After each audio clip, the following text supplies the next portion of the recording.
هل يمكن لقلم أن يصبح جريمة؟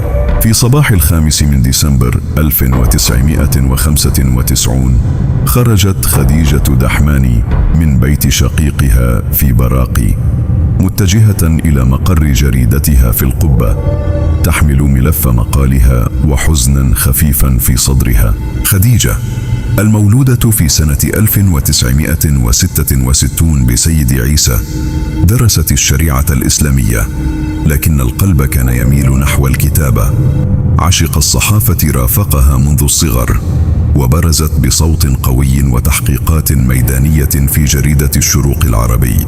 في الليلة التي سبقت الرحيل حضرت أوراق مقالها وشاهدت حلقة برنامج تلفزيوني، وكانت عيناها تذرفان الدموع وكأنها تحسست نهاية لم تعلن بعد.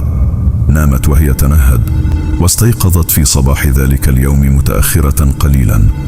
صلت ركعتين ثم خرجت، وعند مركز الصم والبكم في براقي توقف القدر.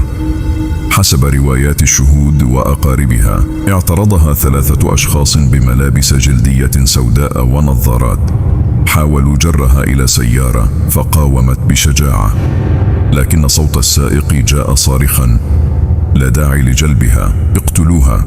انطلقت الرصاصة الأولى لتصيب وجهها، ثم الرصاصة الثانية في صدرها، والثالثة في بطنها.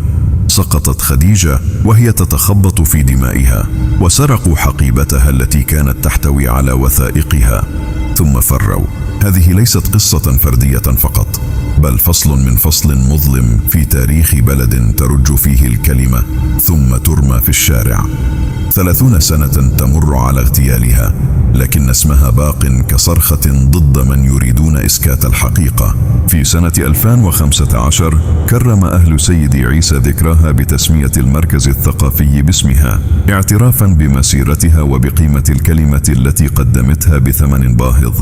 خديجة دحماني لم تمت لأنها امرأة أو صحفية فقط، ملتها كانت الكلمة، رحمها الله، ولتكن تذكرتنا بأن الحرية ثمنها باق على الدوام.